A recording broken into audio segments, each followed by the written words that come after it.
Assalamualaikum warahmatullahi wabarakatuh murid-murid. Untuk pembelajaran RBT tahun 5 pada minggu ini, kita masih lagi di tajuk teknologi rumah tangga. Untuk latihan pada minggu ini, kita akan buat pada muka surat 9, 10, 11 dan 12. Okey, untuk muka surat 9,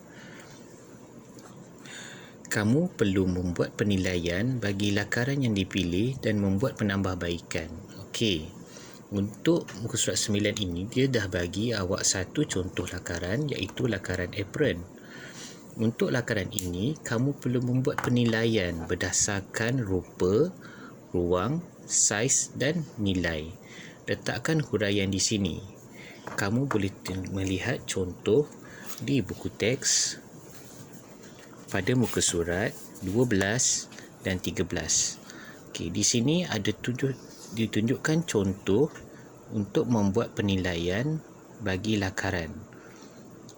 Di bahagian rupa, huraiannya adalah reka bentuk.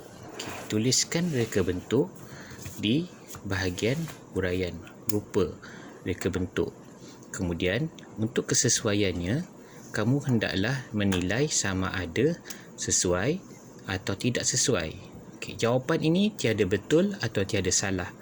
Ia adalah bergantung kepada penilaian kamu sendiri. Jika sesuai, tandakan right pada sesuai. Tuliskan reka bentuk dan tandakan sesuai. Jika sesuai, kamu tidak perlu letakkan apa-apa catatan di sini. Okey, untuk ruang, kamu boleh menilai pada apron ini, adakah ruang yang disediakan mencukupi. Contohnya, ruang untuk tali di bahagian tengkuk ini. Okey, jika kamu rasa sesuai, jadi kamu tandakan sesuai dan tidak perlu ada catatan. Okey, bagi saiz kamu boleh menilai sama ada apron ini adakah sesuai daripada segi saiznya. Jika kamu katakan tidak sesuai, tandakan tidak sesuai dan tuliskan catatan apakah yang kamu rasa yang perlu ditambah baik daripada lakaran ini. Contohnya, kamu ingin saiz apron ni lebih kecil kerana badan murid-murid lebih kecil. Jadi tuliskan di situ, kecilkan saiz artikel jahitan supaya lebih selesa untuk memakainya. Okey, kemudian nilai, kamu boleh lihat pada contoh ini tiada sebarang corak. Jadi kamu tuliskan nilai di sini, corak pada permukaan fabrik, tandakan sama ada sesuai atau tidak sesuai. Jika kamu pilih tidak sesuai, tandakan right dan tuliskan catatan di tidak sesuai itu. Kemungkinan kamu boleh bagi idea untuk menambah corak di permukaan apron. Okey, setelah selesai di muka surat 9, kamu boleh buka pada muka surat 10. Okey, untuk muka surat 10, kamu hendaklah menilai lakaran yang dipilih dan membuat penambahbaikan.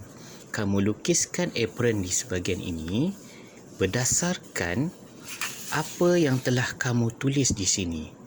Contohnya tadi kita dah menilai apron ini terlampau besar dan kita perlu kecilkan, dan juga apron ini tiada corak. Jadi lukiskan apron yang kecil sedikit berbanding gambar tadi dan lukiskan corak yang sesuai untuk apron yang kamu ingin lakarkan. Jadi telah selesai. Di sini tiada jawapan betul atau tiada jawapan salah. Ia adalah mengikut kreativiti kamu sendiri. Okey, kita pergi ke muka surat 11. Okey, di muka surat 11, kamu akan pelajari untuk mengira dan membuat anggaran kos bahan. Sama seperti apa yang kamu telah belajar dalam matematik. Okey, kamu lihat di sini, dia ada bagi baju anak patung. Di sini adalah fabrik. Ini ialah butang. Ini ialah kapur tukang jahit. Ini ialah kertas minyak. Yang ini adalah benang. Ini adalah render. Okey, kamu boleh tuliskan berapakah jumlah yang perlu kamu kira. Contohnya fabrik 2 helai. Kamu boleh lihat di sini, sehelai RM3.20. Kalau 2 helai, berapakah jumlah yang perlu digunakan? Jadi RM3.20 darab 2, jawapannya RM6.40.